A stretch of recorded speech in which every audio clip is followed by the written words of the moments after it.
Hello students, welcome to MOS classes. इस video में हम 9th क्लास मैथ NCERT की जो नई बुक है उसके चैप्टर नंबर 12 स्टैटिस्टिक्स के बेसिक्स समझेंगे। तो सबसे पहले हम देखेंगे कि स्टैटिस्टिक्स का मतलब क्या होता है। Statistics is a branch of mathematics that deals with the study of collection, organisation, analysis and interpretation of data. यानी कि स्टैटिस्टिक्स मैथमेटिक्स की वो ब्रांच है जिसमें हम डाटा को कलेक्ट करते हैं, ऑर्गेनाइज करते हैं, एनालाइज करते हैं और डाटा का इंटरप्रिटेशन करते हैं। ठीक है, तो इसे हम कहते हैं स्टैटिस्टिक्स। यानी कि अगर आप किसी भी तरीके से डाटा को इकट्ठा कर रहे हैं, फिर उस डाटा को आपने कलेक्ट किया, उसके बाद उसको ऑर्गेनाइज किया, सही तरीके से एनालाइज किया और उसको इंटरप्रेट किया, यानी उस डाटा में से फिर आप इंफॉर्मेशन भी निकालते हैं किसी पर्पस के लिए, तो इसे हम स्टैटिस्टिक्स कहते हैं। इसके बाद आता है कि डाटा होता क्या है। फैक्ट्स और figures collected for a definite purpose is called data. इसका ये मतलब है स्टूडेंट्स कि जब आप किसी खास पर्पस के लिए फैक्ट्स और फिगर्स को कलेक्ट करते हैं तो इसको हम डाटा कहते हैं। डाटा अलग अलग तरीके का हो सकता है, जैसे आपके स्कूल में अगर किसी तरह की इंफॉर्मेशन कलेक्ट करनी हो स्टूडेंट से रिलेटेड या किसी भी तरीके से, तो उसको भी हम डाटा कहेंगे। या फिर किसी बैंक में जब फिगर्स कलेक्ट की जाती हैं, यानी कि प्रॉफिट एंड लॉस वगैरह या स्टेटमेंट्स वगैरह कलेक्ट की जाती हैं, फिगर्स मतलब यहाँ पर पैसों से रिलेटेड हो सकता है, तो इसको भी हम डाटा कहते हैं। अब हम देखेंगे प्रेजेंटेशन ऑफ डाटा, यानी कि डाटा को प्रेजेंट कैसे किया जाता है। तो 9th क्लास में हम ये 3 मेथड के द्वारा डाटा को प्रेजेंट करते हैं।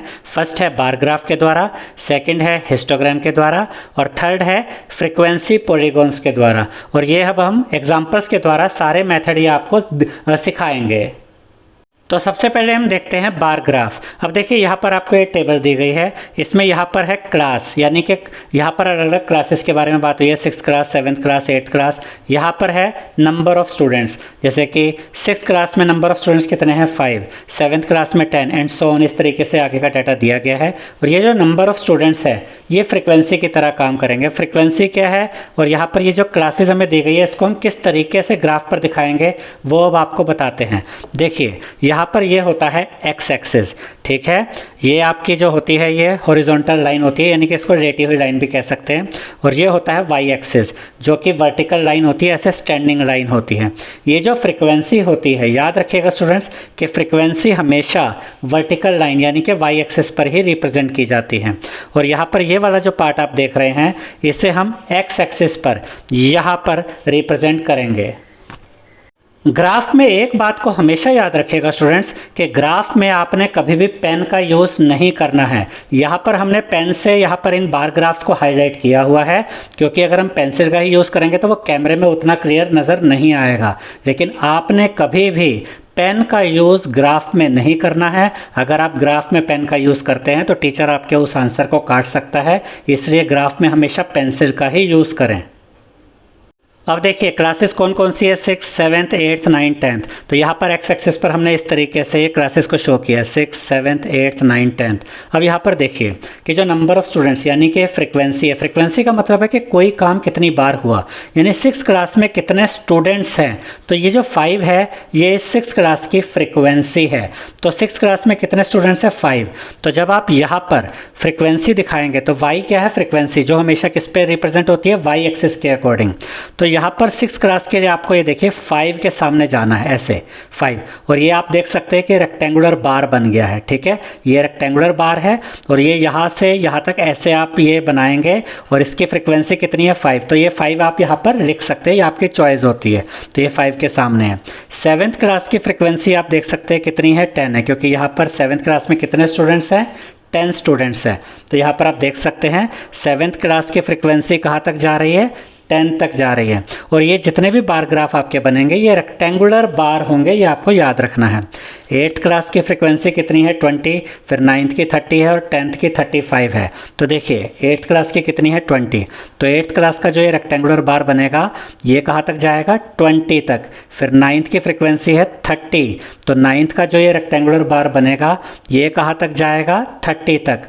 और जो 10th क्लास में नंबर ऑफ़ स्टूडेंट्स है यानी कि जो 10th क्लास की फ्रीक्वेंसी है वो 35 है। है, तो यहाँ पर ये कहाँ तक गया 35 तक।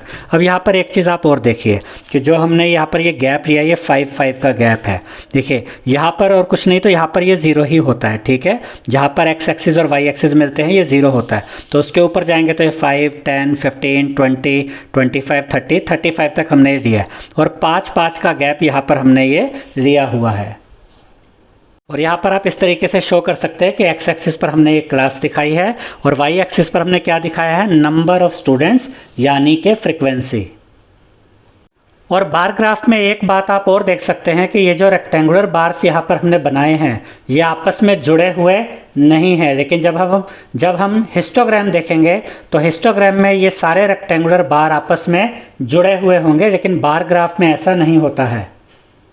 अब हम देखेंगे हिस्टोग्राम। यहाँ पर आप देख सकते हैं टेबल दी गई है जिसमें इस कॉलम में क्या दिए गए हैं, मार्क्स, और इस कॉलम में है नंबर ऑफ स्टूडेंट्स, तो ये तो फ्रीक्वेंसी है। अब यहाँ पर इसका ये मतलब हुआ कि 0 से 10 मार्क्स कितने बच्चों के आए, 40 बच्चों के। 10 से 20 मार्क्स कितने स्टूडेंट्स के आए, 20 के। 20 to 30 मार्क्स 60 स्टूडेंट्स के आए, और फिर 30 to 40 मार्क्स आए 10 स्टूडेंट्स के, और 40 to 50 मार्क्स आए 30 स्टूडेंट्स के। अब यहाँ पर ध्यान से देखें स्टूडेंट्स, यहाँ पर ये लोअर लिमिट होती है, ये अपर लिमिट होती है, और ये जो इनका बीच का गैप है 0 और 10 के बीच का, ये इनका क्लास साइज़ होता है। और जो हिस्टोग्राम बनता है उसका इस चीज़ से अंदाज़ा हो जाना चाहिए आपको कि यहाँ पर ये कॉन्टिन्यूशन में डाटा चल रहा होता है। कॉन्टिन्यूशन का क्या मतलब हुआ, ये 0 से 10 है, अब इसकी जो अपर लिमिट है वो 10 है। अब अगले क्लास इंटरवल में जाइए, इसकी लोअर लिमिट 10 है, यानी इसकी अपर लिमिट इसकी लोअर लिमिट है, तो डाटा कॉन्टिन्यूशन में चल रहा है 0 से 10, फिर 10 से 20। अब ये अपर लिमिट 20 है, तो इसकी जो अपर लिमिट है वो देखिए अगले वाले की लोअर लिमिट है, यानी डाटा कॉन्टिन्यूशन में चल रहा है 20 to 30, फिर ये 30 यहाँ 30 to 40, फिर कॉन्टिन्यूशन में 40 to 50, ठीक है। एक चीज़ और याद रखिएगा कि जब हम कहते हैं 0 से 10 मार्क्स कितने बच्चों के हैं, 40 स्टूडेंट्स के, तो इसमें कौन कौन से मार्क्स शामिल होते हैं, 0, 1, 2, 3, 4, 5, 6, 7, 8, 9, यानी इसमें 9 तक मार्क्स आएंगे।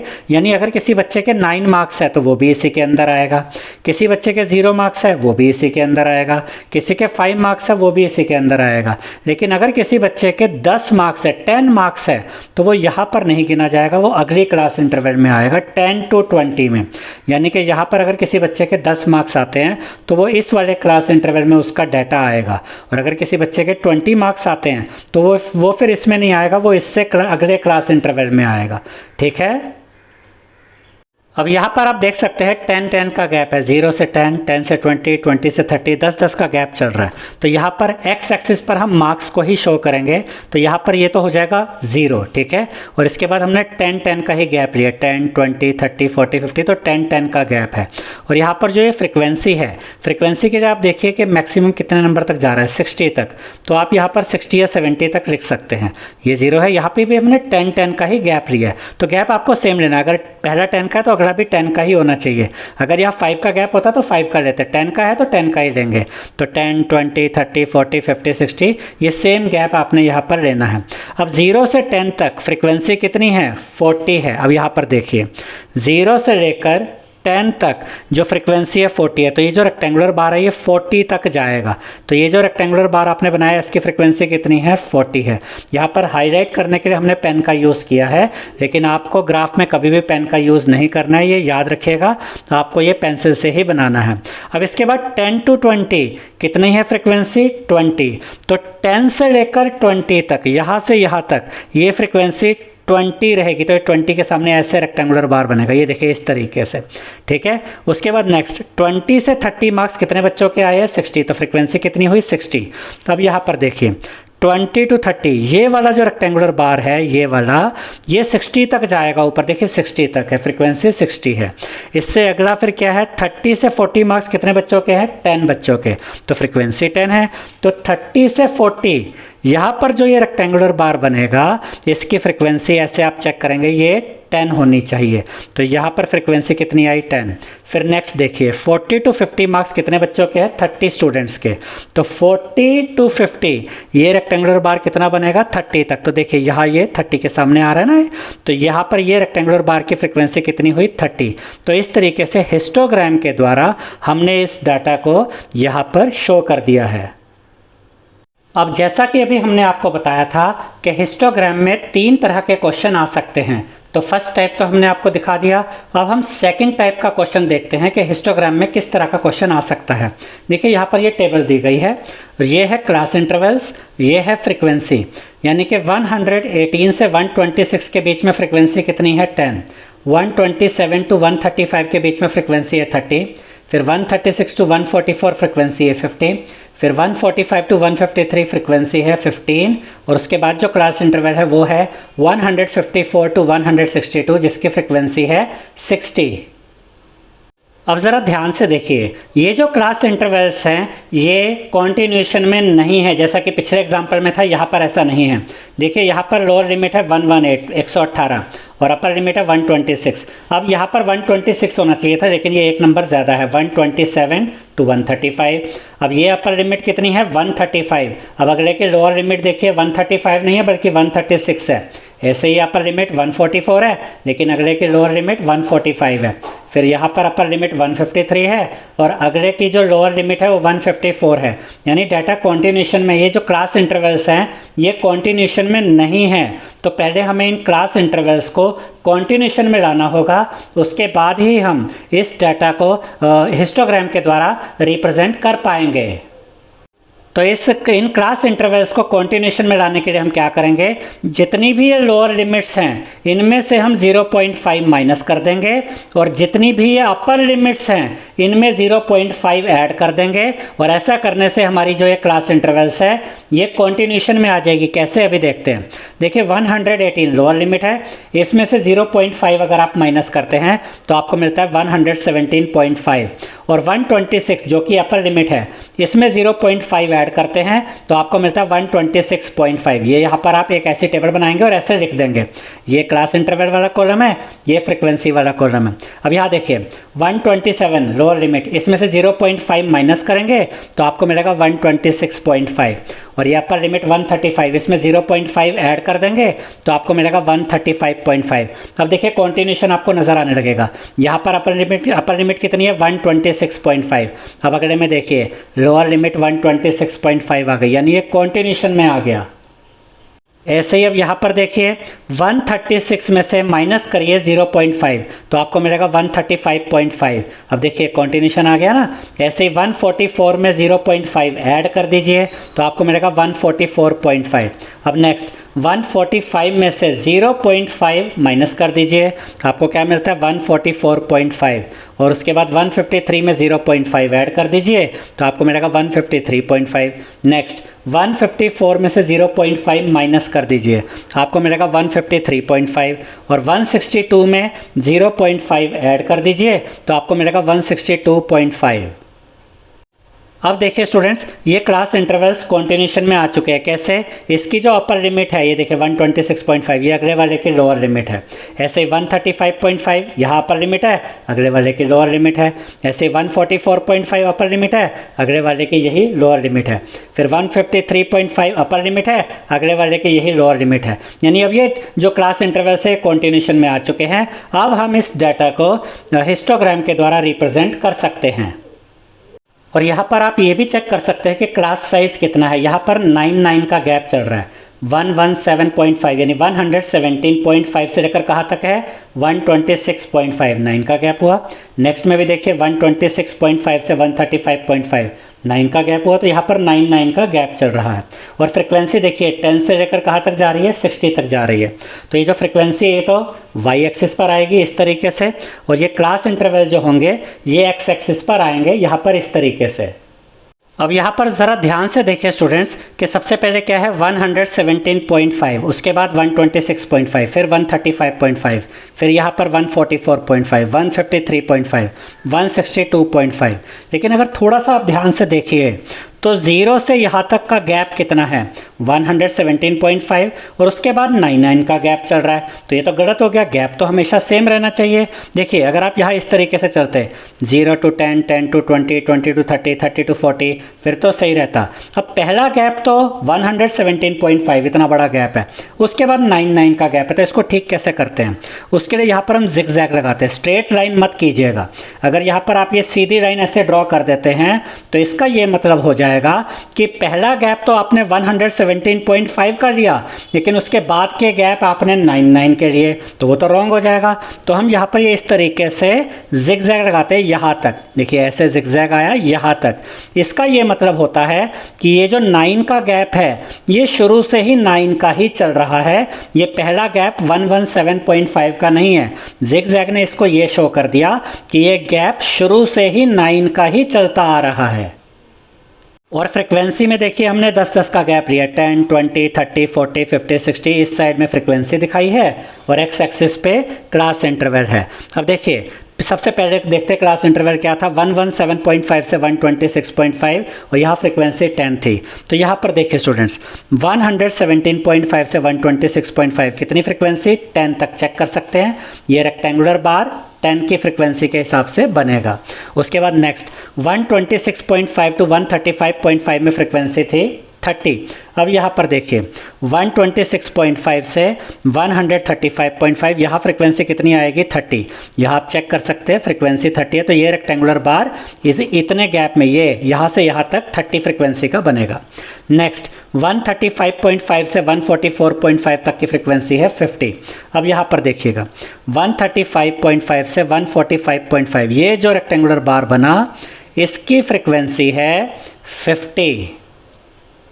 इसके बाद नेक्स्ट देखते हैं 144.5 टू 153.5 में फ्रिक्वेंसी है 15। अब देखिए ये है 144.5, ये है 153.5, यहाँ फ्रिक्वेंसी कितनी है 15। अब 15 यहाँ तो नज़र नहीं आ रहा, ये 10 है, ये 20 है। अब यहाँ 10 का गैप है, 0 से 10, 10 से 20, तो 15 कहाँ आएगा 10 और 20 के मिड पॉइंट में, यानी कि यहाँ पर। तो ये जो 15 फ्रिक्वेंसी आएगी ये 10 और 20 के मिडल में यहाँ पर आएगी।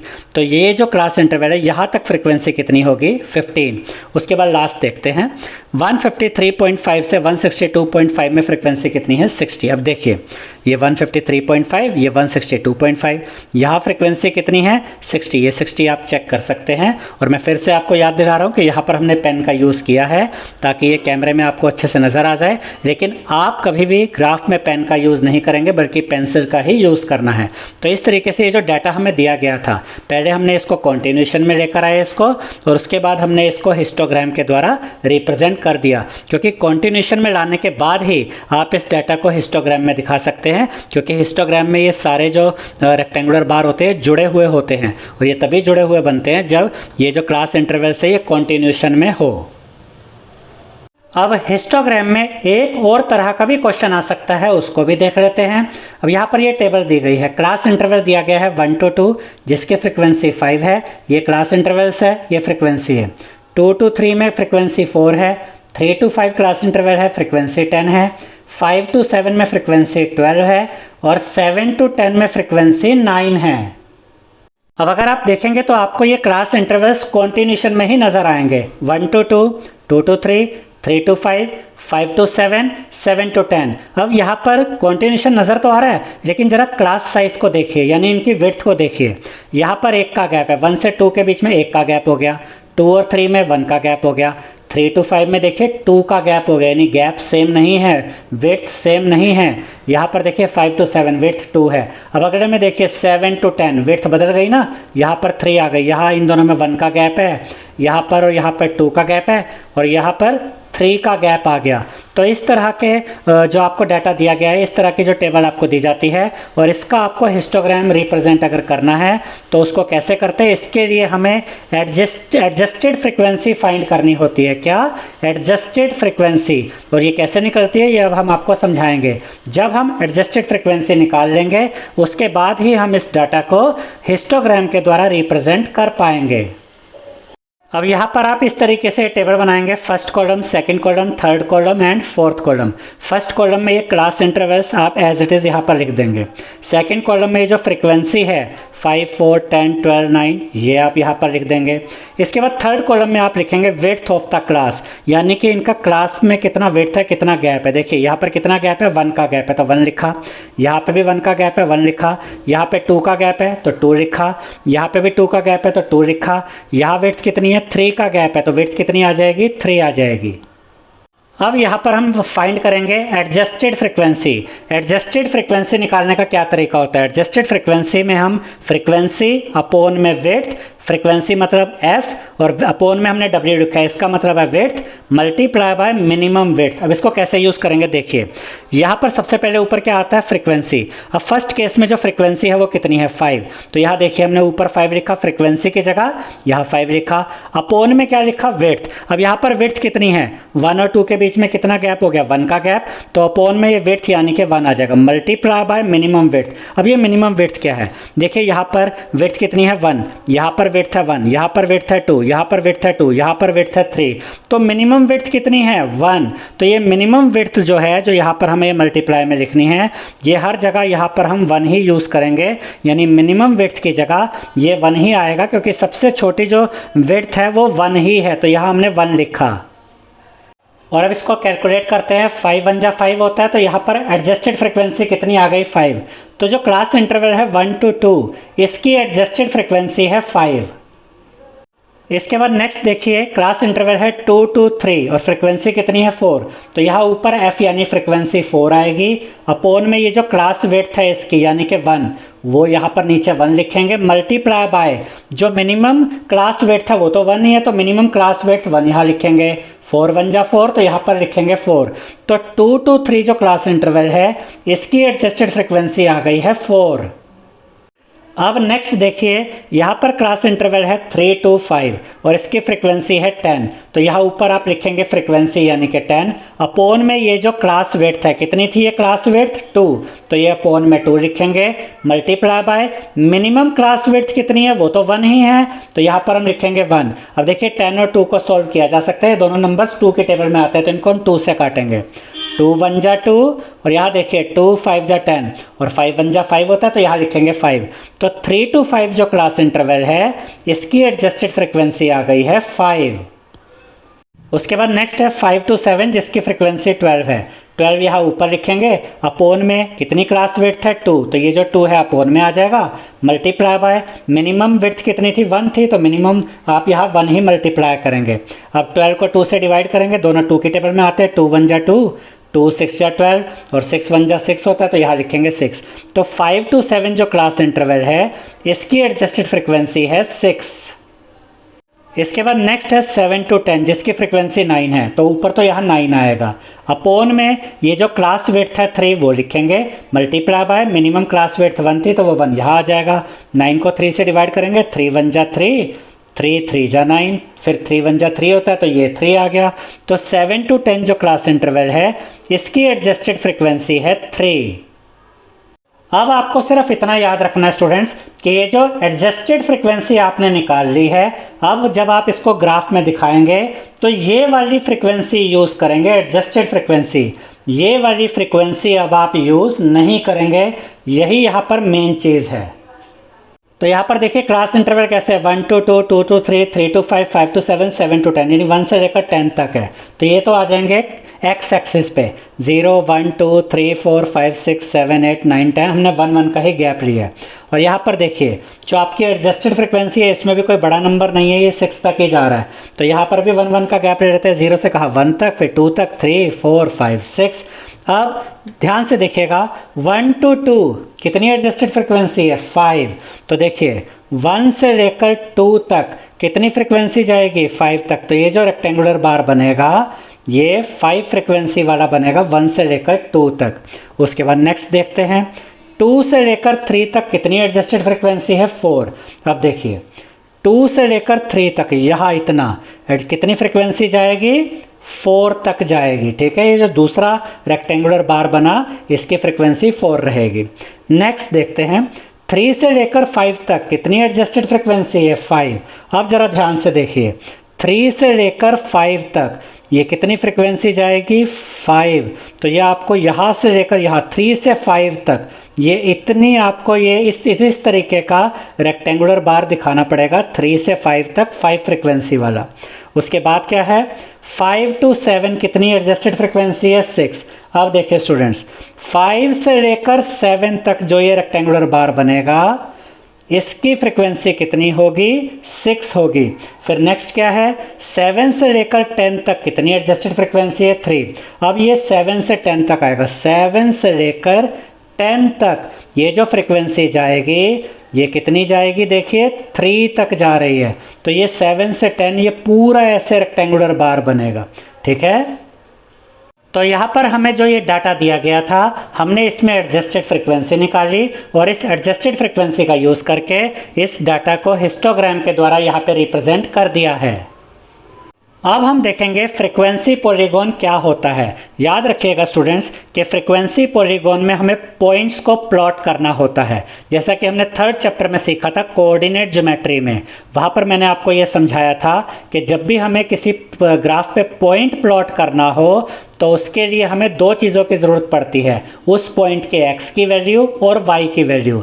अगर आपको किसी पॉइंट की x की वैल्यू पता है और y की वैल्यू पता है तो आप उस पॉइंट को प्लॉट कर सकते हैं। अब यहाँ पर जब फ्रीक्वेंसी पॉलीगॉन वाला क्वेश्चन आपको आता है तो उसमें जो ये फ्रीक्वेंसी होती है, जैसे यहाँ पर देखिए तो मार्क्स है, ये तो क्लास इंटरवल है, और ये नंबर ऑफ स्टूडेंट्स क्या है, ये फ्रीक्वेंसी है।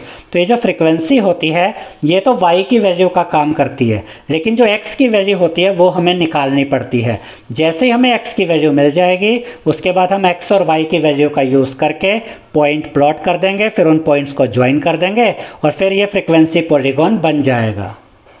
अब यहाँ पर देखिए मार्क्स कैसे दिए गए हैं, 0 to 10 मार्क्स कितने स्टूडेंट्स के आए, 10 मार्क्स 10 स्टूडेंट्स के, यानी कि ये फ्रीक्वेंसी है।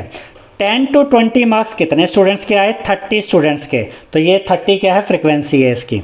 20 to 30 मार्क्स कितने स्टूडेंट्स के आए, 60 स्टूडेंट्स के, और 30 to 40 मार्क्स कितने स्टूडेंट्स के आए, 20 स्टूडेंट्स के। अब इस टेबल को हम दोबारा बनाते हैं। आप ये 3 कॉलम यहाँ पर बनाएंगे तो यहाँ पर तो आप मार्क्स लिख देंगे और यहाँ 3rd कॉलम में नंबर ऑफ़ स्टूडेंट्स। मैंने आपको पहले ही बता दिया है कि नंबर ऑफ़ स्टूडेंट्स तो y की वैल्यू का काम करेंगे, लेकिन x की वैल्यू कैसे मिलेगी, वो x की वैल्यू और कुछ नहीं, तो उसी को यहाँ पर हम क्लास मार्क्स कहते हैं। तो यहाँ आप लिखेंगे क्लास मार्क्स। क्लास मार्क्स कैसे निकालते हैं, जैसे 0 to 10 क्लास इंटरवल है, इन दोनों को ऐड कर दीजिए, यानी lower limit plus upper limit, ठीक है। इन दोनों को ऐड करेंगे तो आपको मिलेगा 10, फिर इसको 2 से डिवाइड कर दीजिए, 10 को 2 से डिवाइड करेंगे तो मिलेगा 5, तो यहाँ लिखिए 5।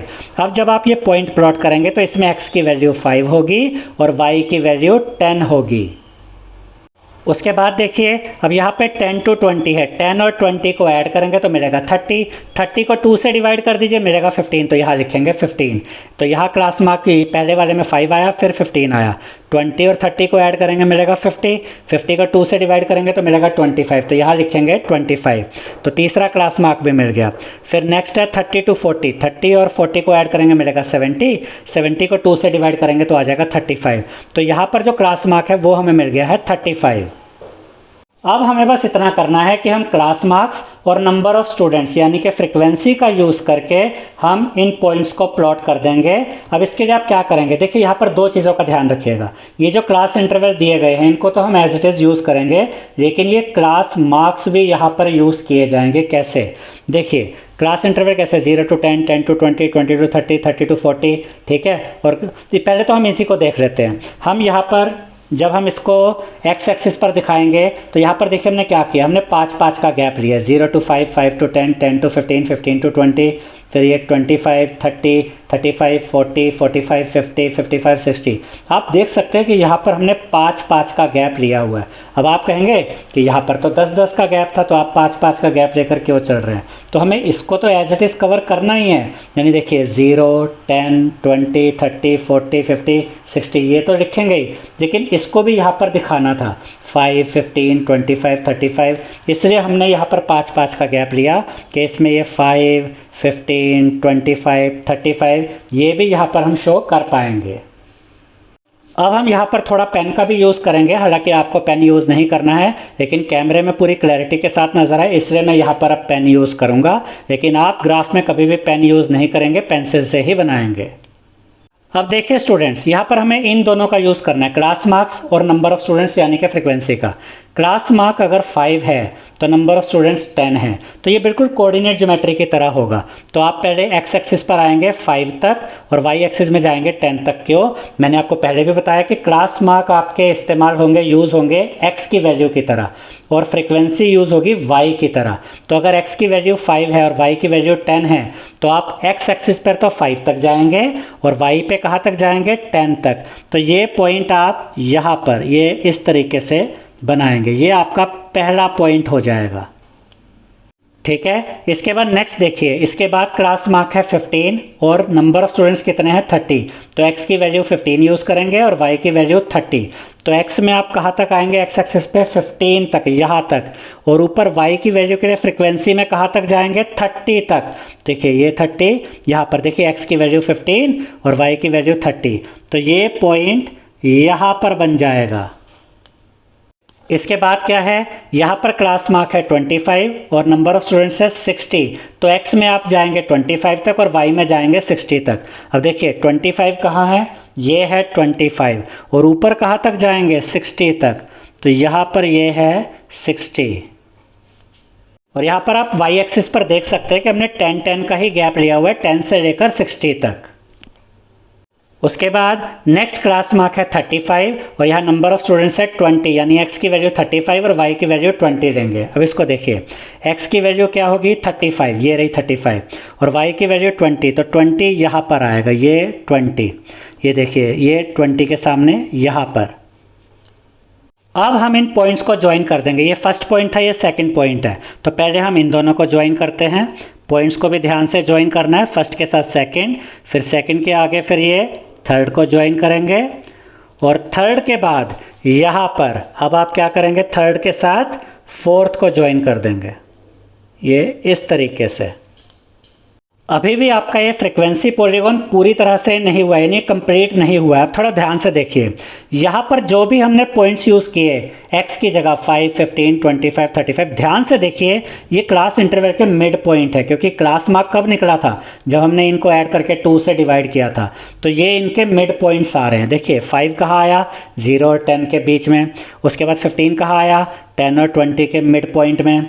फिर उसके बाद 25 कहाँ आया? 20 और 30 के मिड पॉइंट में। फिर 35 कहाँ आया? 30 और 40 के मिड पॉइंट में। तो यहाँ पर ये जो लास्ट पॉइंट आता है इसको आप आगे एक्सटेंड करेंगे। आगे एक्सटेंड कैसे करेंगे? ध्यान से देखिए, 30 और 40 के बीच में आपको मिला था 35। इसके बाद क्या होता है? 40 और 50 के बीच में क्या होता है? 45, यानी कि इसको आप एक्सटेंड करेंगे 45 तक, यानी कि अगले मिड पॉइंट तक। तो इसको आप इस तरीके से, ये 45 है और यहाँ से इसको इस तरीके से ज्वाइन कर देंगे, एक्स एक्सिस को इस तरीके से ऐसे मिला देंगे। देखिए ये एक्स एक्सिस होता है, तो ये जो लास्ट पॉइंट होता है इसको हमें एक्स एक्सिस से ज्वाइन करना होता है। और उसमें भी आपने ध्यान रखना है कि जो लास्ट पॉइंट आपके पास होगा उससे अगला जो मिड पॉइंट आ रहा है उसके साथ आप इसको इस तरीके से ज्वाइन कर देंगे। ऐसे अब यहाँ पर देखिए ये 0 और 10 का मिड पॉइंट है। अब इधर से देखिए, अगर 0 की राइट साइड है तो 0 की लेफ्ट साइड भी होगी। 0 में अगर आप राइट साइड में पॉजिटिव जाते हैं तो लेफ्ट साइड में नेगेटिव जाते हैं। जैसे कि यहाँ था 0, 5, 10, तो इधर आएगा -5, -10। तो इधर 0 और 10 का मिड पॉइंट क्या था? 5। इधर 0 और -10 का मिड पॉइंट क्या है? -5। जैसे यहाँ पर लास्ट पॉइंट को आपने अगले मिड पॉइंट से जोड़ा है, तो लेफ्ट साइड में भी जो लास्ट पॉइंट है इसको अगले मिड पॉइंट से जोड़ेंगे, यानी 0 और 10 का मिड पॉइंट -5। आप इसको इस तरीके से -5 के साथ ज्वाइन कर देंगे। तो इस तरीके से हमने इस डाटा को फ्रीक्वेंसी पॉलीगॉन के द्वारा रिप्रेजेंट कर दिया है। आई होप स्टूडेंट्स आपको हमारा ये वीडियो पसंद आया होगा।